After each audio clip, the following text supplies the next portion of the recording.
My name is Don, and I put a fringe show on last year. During the lockdowns, I was kind of a captive in Dauphin, Manitoba.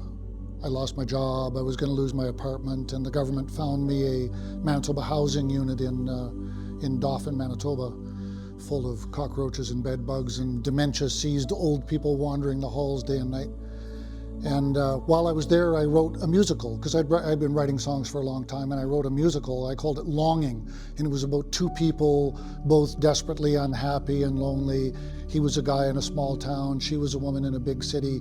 He eventually moves to the big city, and they meet and fall in love, and it's happily ever after, and it was a wonderful thing. But I couldn't find a producer. And you need somebody who has a theater, has access to a theater, or whatever. So that just kind of stayed on the shelf, and I got more and more depressed, and I stopped playing guitar, and a lot of things started to go south on me. Then I ended up in 2020, I moved back to Winnipeg, and in 2023 I ended up in a fringe show called something, I remember, it was a kids show with Merlin Productions. And that kind of sparked something in me, and I redoubled my effort to find a producer for my show, which I kind of sort of did, and then that fell apart. But I had won a spot in Fringe. And so I took my show that I called Longing, and I rewrote it for just me. I couldn't find singers, so I rewrote it for just me, and I called it Shit, the Musical. And it was kind of a comedy about this, and I go to university now. It's free if you're 65 or older. It's free to go to university. So I go to university, and I took this course in semantics, which was just awful. It could have been a good course, but it was just terrible. And so then when I had to find something to put on for my show in Fringe, I made it about this biology professor who is a specialist in the subject of shit and in excrement in general. And he gets bullied into teaching a last-minute semantics class. And of course it turns to shit, right? That's all he really knows, and he doesn't really like it. So, in the meantime, I had kind of reawoken my desire for playing guitar. I started practicing again, and then I built this little guitar. I took the top off of this and put my own top on it. And I applied to all of the Fringe festivals across Canada for this season. I got into only one of them so far, and that's in North Bay, Ontario. So I'm going to North Bay, Ontario, and I'm going to play a bunch of songs and a story that I wrote while I was homeless. And I was homeless for probably 15 or 16 years, something like that. And this is the story of how it all came about. This is called Going to Vancouver.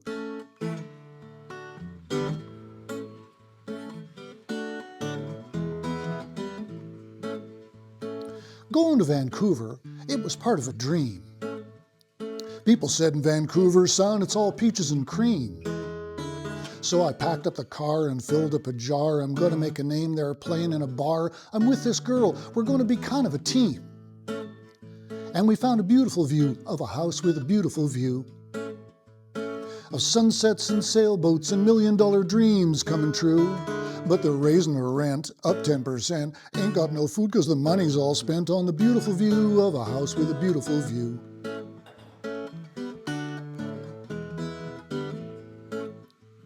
We get to Vancouver and we're sleeping on the floor in the corner of a kitchen right up next to a door.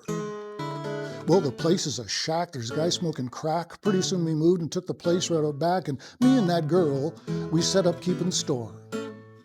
And we had a beautiful view of a house with a beautiful view of sunsets and sailboats and million-dollar dreams coming true.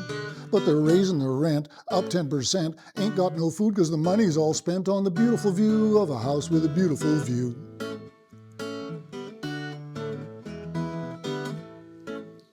We lived large in Vancouver, and we ran out of dough. So we packed that Toyota and headed on back to the snow. But I wasn't there a week and I couldn't earn my keep, so I climbed on a Greyhound and back to the streets of Vancouver, that emerald town, where you get a beautiful view of a house with a beautiful view of sunsets and sailboats and million-dollar dreams coming true. But they're raising the rent up 10%, and you ain't got no food because your money's all spent on the beautiful view of a house with a beautiful view.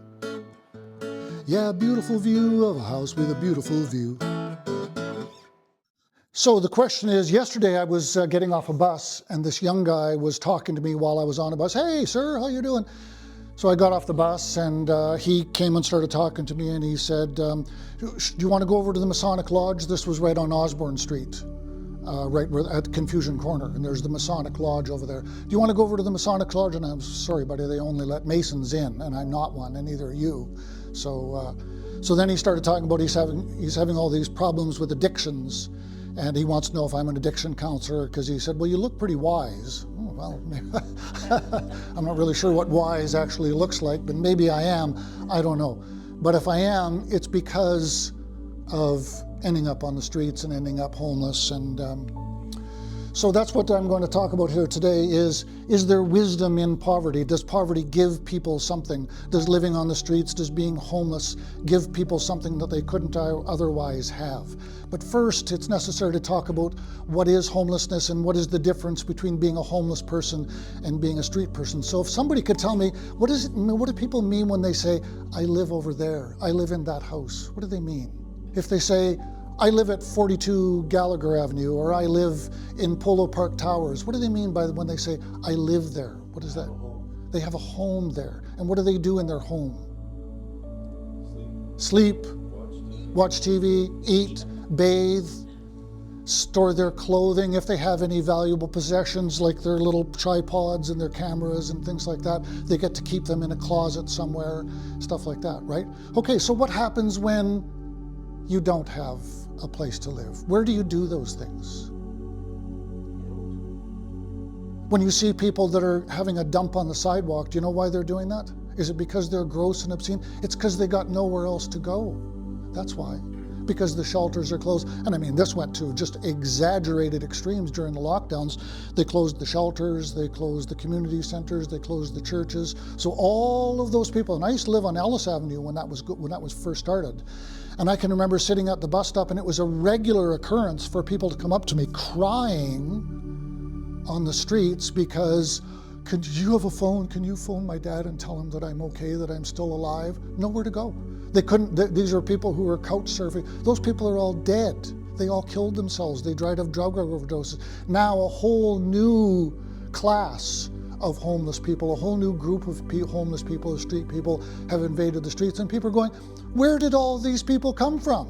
Well, they were doing okay, you know what I mean? They weren't writing any novels or anything like that. Maybe they were on welfare, but they were doing okay. They were holding their own. They were above the street level. Now they're not. Their lives were destroyed, and now there's just tens of thousands of destroyed people across the country. And everybody's going, well, what do we do about these people? How did this happen? What do we do with them all? Okay? So that's one way that people end up with nowhere to live. What are some other ways? Anybody? Bankruptcy. Money. You know, the number one reason why people kill themselves is because of money, because they run out of money, because they go bankrupt. War. Disease. I lived in a homeless shelter in Kelowna, BC for over a year, and I know this is not something that a lot of people probably want to hear, but this was a men's shelter. A huge percentage of the men who were staying there were there because they had got sick, or they were in an accident, or they got fired or whatever, and they ended up having to go somewhere to get a job or in the hospital, and when they got out, everything was gone. The woman had sold everything, taken it all, and left town. And I know that sounds like a really cruel indictment of women, and it's not really, but it's a common thing to happen. And there are many reasons why, and it's typical for people who are not in that situation to look at people who are on the street. Well, if they would just get a job. How do you get a job when you don't have an ID? How do you get a job when you don't have a mailing address? I was walking around with a driver's license in my pocket that had been expired for over a year. I finally went somewhere and worked, and they gave me a check. I couldn't cash it. These are the things that happen. And people end up in that situation for all kinds of reasons. And it's a very common thing for people to say, well, if they weren't taking drugs, well, you know what, really very few of the people on the street, very few homeless people are just ravenous drug addicts. It's really a very uncommon thing. I'm not saying it's non-existent, but it's an uncommon thing. The majority of the people are just ordinary people who have hit bad circumstances, and that's where they went. Where do people sleep, relax, bathe when you have nowhere to live? Well, on the sidewalk. You know what I mean? There might be space in a shelter. You might get a spot in a shelter, but if not, what are you going to do? You're going to go sleep in the park. And let me tell you something, it's not as bad as you might think. In nice weather, it's actually quite nice to sleep under the stars. Maybe it rains, maybe it doesn't, but in Kelowna, it didn't rain all summer. So it could actually be a kind of a good thing. But you have one problem when you're in that situation, and that's the police. Police are very, very frustrated people because the real honest-to-goodness criminals in the world that we live in, they can't do anything to them. They can't do anything about them.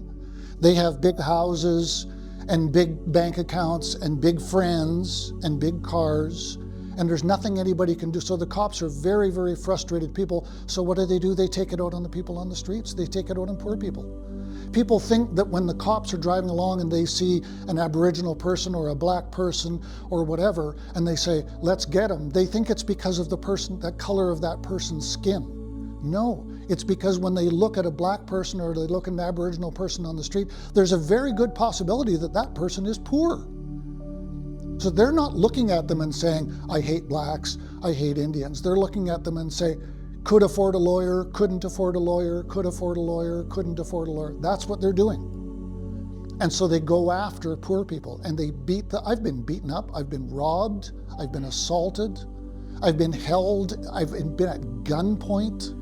I was waiting for somebody in a bank, and when I came up, I'm sitting in the car, and all of a sudden, woo, woo, cop cars all over the place, because I'd been standing out in front of a bank dressed like a bum. I got assaulted on the bus a month ago, 2 months ago, something like that, by the safety patrol for trying to get on the bus while looking old and scruffy looking. Because, of course, poor people are the problem, right? All the problems that are going on the bus, it's poor people causing all those problems. So we got to get the poor people off the bus. In reality, poor people aren't causing all those problems. It's possibly people who are high or drunk or whatever. It may not even be that. It may be just somebody's having a bad day. And you will see people that get on the buses and they do they try to intimidate people. You will get people that get on the bus and they sit there and go, yeah, son of a, yeah. And they yell and they do, and what that is, that's just a territorial threat display. They want people to be afraid of them because they're afraid of everybody on the bus. You understand? They're never really actually going to do anything. Those aren't people that create problems in society. Those aren't people that create lawyers or people who create problems in society, because they're the ones who are funding the really actually bad things that are going on, okay?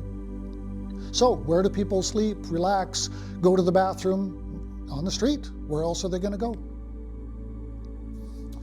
How do people end up on the streets? And it's important to understand that there is a huge difference between being homeless and being on the street. Not all homeless people are street people. In fact, very few homeless people are street people.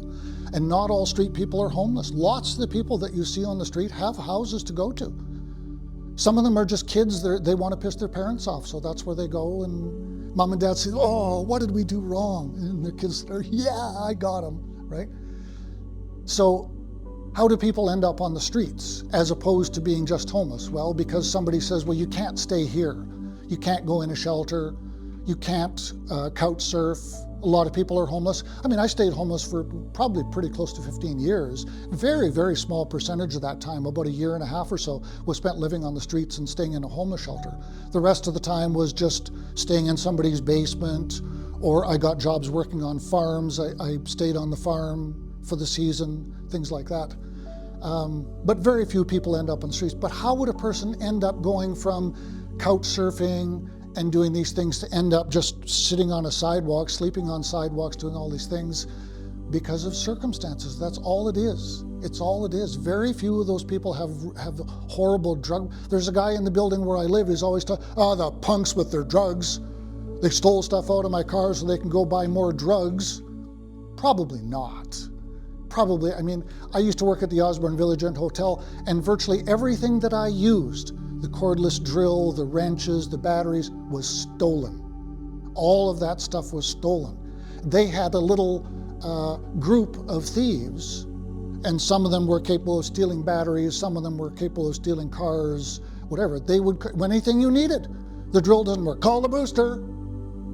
So the booster would come and say, oh, we need a DeWalt, we need it in a case with 2 extra spare batteries. Be back at 2, and they're back at 2. And they have it, whatever you want.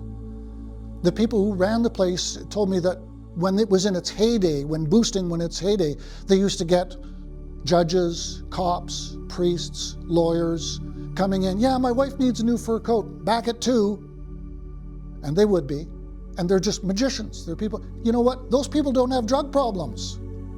That's not their thing. That's just what they do. They were magicians as kids. They can make you believe anything. So they can walk into a store, pick up a fur coat, and walk out, and people just don't notice somehow. They just have this ability, okay? So there's a big, big difference between being a homeless person and being a street person. What is an addiction? First, I'm going to play you another song.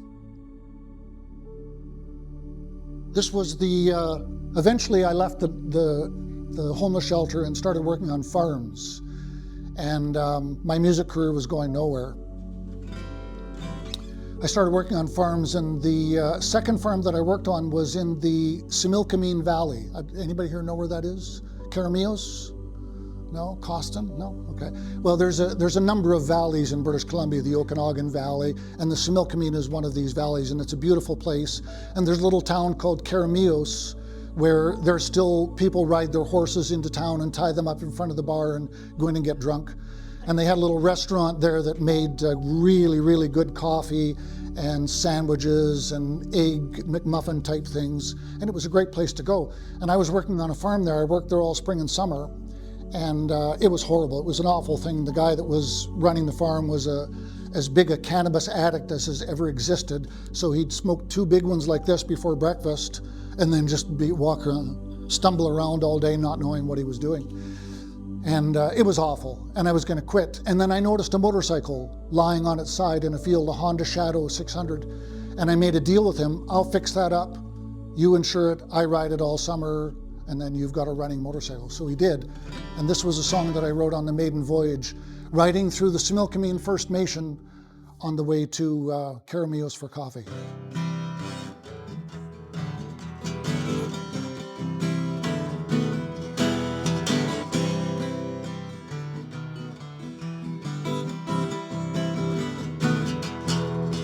Hey,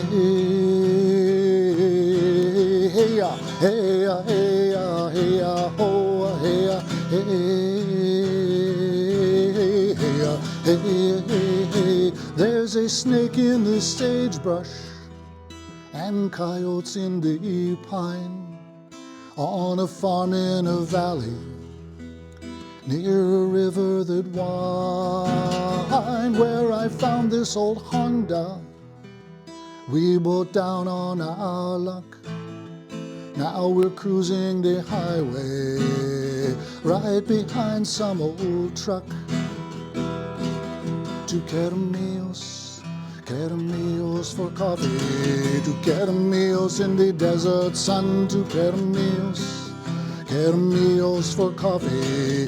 Caramios, there's a mouse in the house, dear, and 2 birds on a nest, and a big yellow farm dog that the bird like to pest. They're the motorbike magic that turned man into boy. He forget all the farm chore, he go right on the toy. To Caramios, Caramios for coffee. To Caramios in the desert sun. To Caramios, Caramios for coffee. Caramios, there's a mouse in the house, dear, and 2 birds on a nest, and a big yellow farm dog that the bird like to pest. They're the motorbike magic that turned man into boy. He forget all the farm chore, he go right on the toy. To Caramios, Caramios for coffee. To Caramios in the desert sun. To Caramios, Caramios goes for coffee to get a meals in the desert fun. Hey, hey, hey, hey, hey, hey, oh, hey,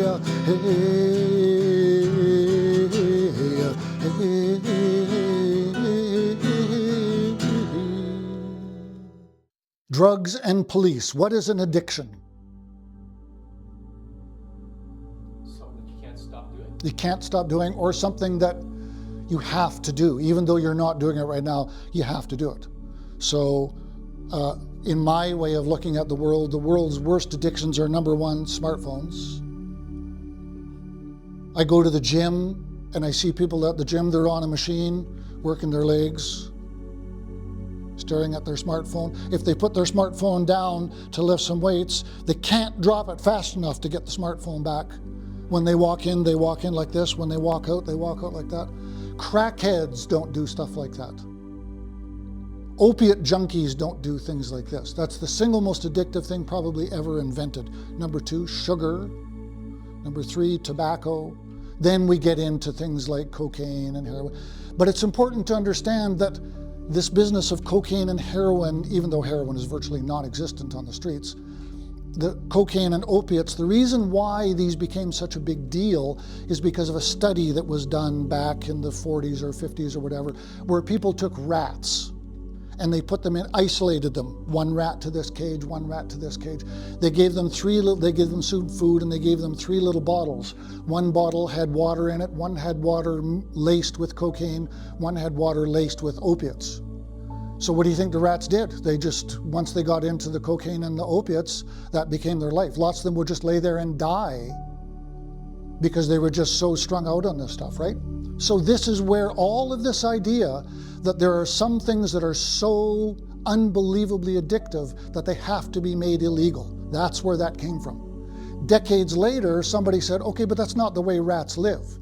So they took a new group of rats and put them in a big enclosure and gave them opportunities to forage for food and to have fun and to socialize and for sex and for raising babies and things like that. And you know how many of them became unbelievably addicted? None. None. So when you look at a person on the street or wherever you see them and they got a needle hanging out of their arm or whatever, it's not that. I met a woman one time who saw a guy in a back lane passed out with a needle stuck in his arm. I go, well, that stuff should be illegal. Okay, but the stuff that, I know the guy, I knew him. The stuff that he was injecting was come right out of a doctor's office. It was OxyContin. Okay, the whole thing has been so blasted out of proportion that people believe that there are these things. Cocaine and heroin are the 2 number 1 things that people believe. But in reality, it's not true. The vast majority of the drugs that are on the street are right out of doctors' offices. I knew a guy who used to go to different towns and he would go to senior centers and recruit old people at the senior centers and drive them to the doctor and say, you know, you got a pain right here. Tell them what to tell the doctor. The doctor would write a prescription. They'd go and fill it, and the guy's waiting in the car outside. Here's $100, thanks very much. Drop him off back at the senior center. I just happened to meet him up with him one time, hitchhiking from Winnipeg to Kelowna. And he opened up the trunk of his car and he had a blanket and he lifted up and it's lined with pills, bottles of pills, opiates, that he had got from seniors at some place in Ontario, and he was going to Vancouver to sell them all. And he has the prescriptions. So there's really nothing anybody can do to him, even if they caught him. If you're on the street and you've got a bottle of pills in your pocket and you got a prescription for it, there's nothing anybody can do, okay? So this is a very important thing. And the police, it becomes a growth industry. Policing and drugs and addictions and all that is a growth industry. What are drugs? Again, smartphones are drugs, sugar is a drug. Yes, cocaine is a drug. Drugs and addiction on the streets, yes, there are drugs and addiction on the streets, but when you look at someone, whether they're on the street or whether they're in your workplace or whether they can't put the smartphone down, it's important to ask yourself, thinking back to that study, what kind of a cage are they in? It's the cage that makes them do that. It's not the drug itself. What is the job of the police? Does anyone know? It says on the door of the car, a culture of safety for all.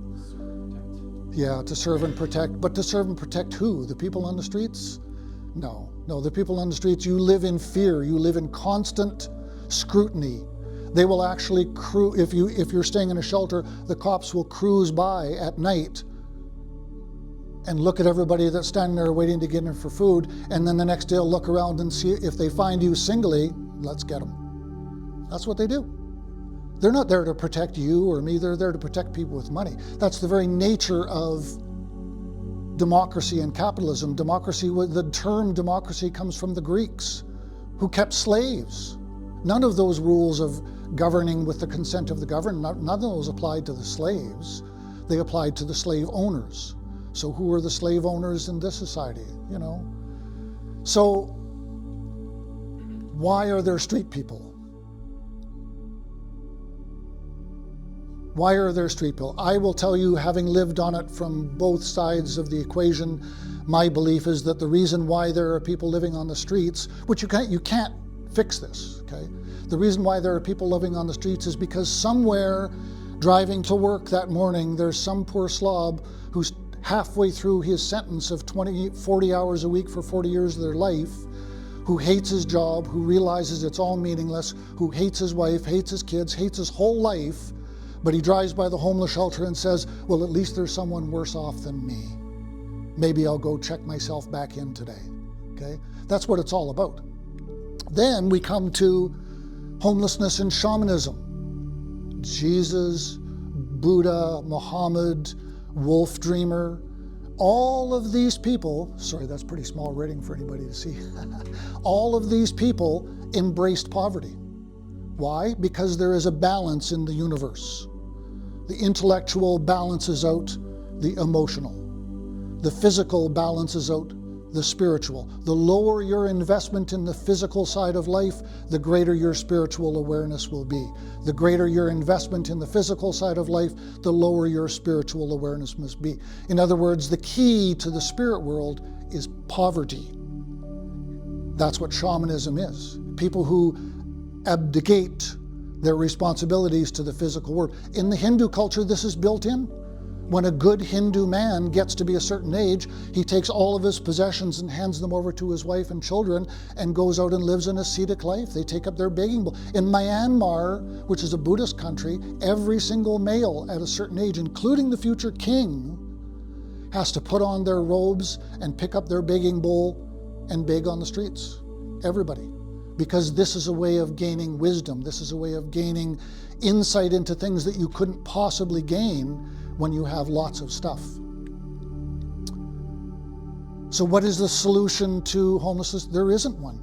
If you took, Wab Kinew came on TV and said he was going to get all the people in tents out of tents and into shelters or into some form of housing. But some of them don't want to go. They're happy living in tents. Okay? Not only that, but if you took the people that did want out and got them into housing, twice as many people would come from Regina and Vancouver and New Brunswick and all the rest and would flock to, they're giving away housing in Winnipeg, and would flock here.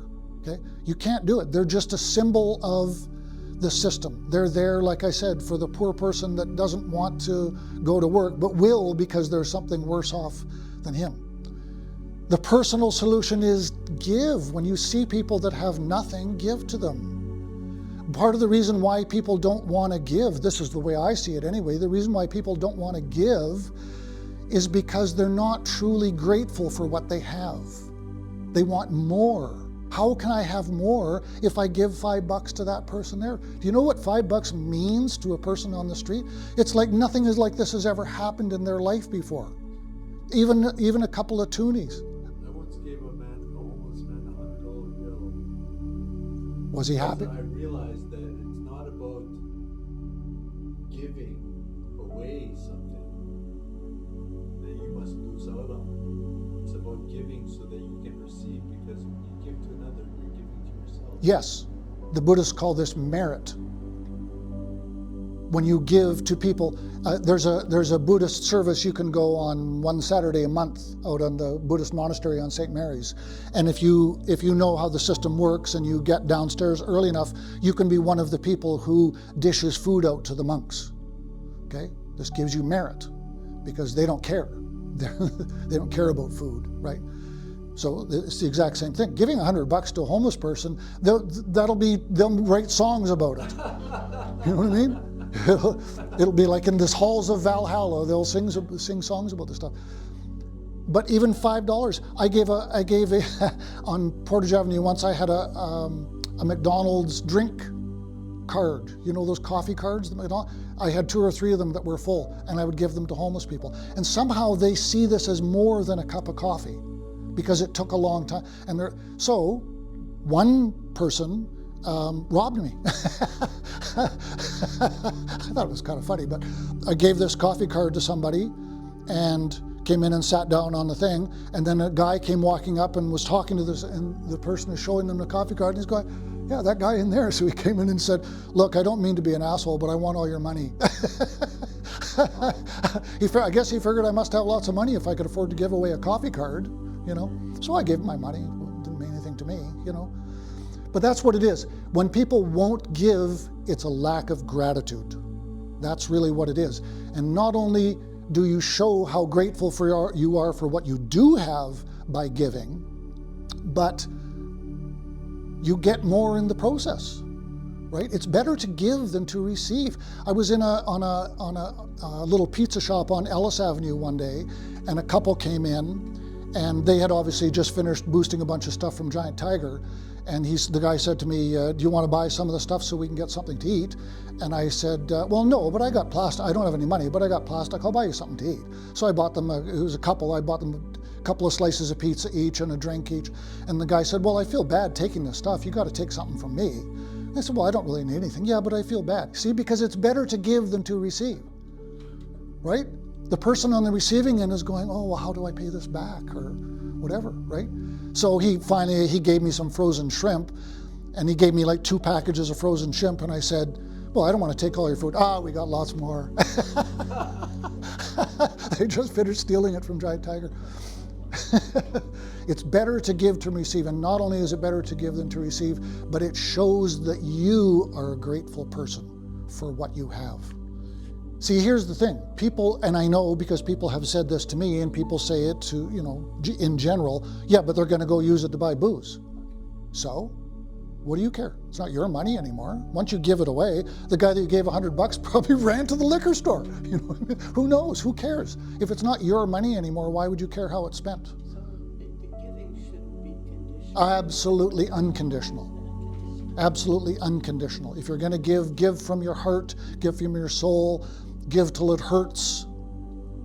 Because what else? See, the thing is, there's a native guy standing at a bus stop one day, and I'm standing at the bus stop, and there's some people across the street. There was a 7-Eleven. There's some people across the street panhandling, and somebody was giving them money, and this native guy says to me, they shouldn't be doing that. They shouldn't be giving them money. They should be telling them to go out and get a job and stuff like that. I said, okay, well, maybe so, but there are some people downtown that, like, they're kind of past the point. Nobody's going to give them a job. You know what I mean? They're just kind of past that point. And he said, oh, you mean the native people? And I was in the process of saying, yeah, but as soon as I said, yeah, all of a sudden he started screaming, oh, you're prejudiced, you're a racist. No, what I was starting to say is yes, but there's lots of white guys down there too. You know what I mean? There's lots of white people there too, panhandling. There's a white guy stands in front of the Dollarama on Portage and Gary or Portage and Smith or whatever with this big sign, Jesus. You know what I mean? He's panhandling. He's there to get donations, right? That's a white guy doing that. So, they have nothing else. You understand what I'm saying? You get to a certain point where there really just is nothing else. And even if you do it in a productive way, because in Kelowna, I used to go busking, with my guitar, and I would still have cops and security guards. You can't be here. You can't be doing this. Well, actually you can, because I read the bylaw, and the bylaw says when you solicit without consideration, And that means giving nothing in return. But I was giving something in return. I was playing music, right? But nobody really cares, because if you're a poor person and the cops have you down and they're beating on you, who's going to stop? Who's going to intervene? Nobody's going to intervene. Nobody's going to help you. Nobody's going to save you, because everybody believes that, well, if they're doing that, they're the cops, they must know what they're doing. It must be for the good, right? I was working on a farm in Kelowna, and I worked for them for a number of years, and I was actually making lots of money. I'm a qualified mechanic, so I was their mechanic on the farm, and I was making lots of money. And what I would do is I would work there from April to October, and then I would come back to Winnipeg and stay at my friend's house, or stay at the Osborne Village Inn Hotel where I knew the owners, and just work on music, right? And then they sold the farm. And then, so I was already in BC when they sold the farm, so I went and worked on a horse farm, and I went and worked on this, and I went and worked on that, a golf course. And then everything was just boom, one after another, everything kept falling down. And I had a brother here in Winnipeg who ran Telesky Taxidermy on Arlington, just off of Ellis. And he wanted somebody to come work for him, and that meant getting an apartment and being a responsible person, which I really didn't want to do, and I don't want to do now. I'd prefer to go back to being homeless. I don't really like living in one place. I really enjoyed being a seasonal person. But at this point, I'm really not interested in living in a shelter, and doing it otherwise would be it would be more expensive for me to be a homeless person than it would for me to live in an apartment. And to give you an example, one winter, instead of going back to Winnipeg, I went to Galiano Island. Galiano Island is when you leave the mainland of BC and you go by ferry to Vancouver Island, you pass by the Gulf Islands, okay? And Galiano is the very first Gulf Island that you come to. And so I spent a winter there, and it's just magnificent, beautiful, unbelievable place. It's not very wide. You could run like right across the island on this way, right? But it's long, and everything's green all winter, and these big 100-foot gigantic, beautiful trees. And then a windstorm came in, and a bunch of the trees fell down, and we had to run for our lives and stuff like this. It was just a beautiful experience, and that's really what I would prefer to be doing. And maybe I will. I don't know. We'll see. A lot of things depend on how things go with me this summer with Fringe, because I've given myself a 3-year plan to become a touring Fringe performer. And so we'll see how that works out. But I prefer to be homeless myself. I don't really like having an address. It's just, especially the guy who lives below me is completely out of his mind. And, you know. So that's it. Thank you very much.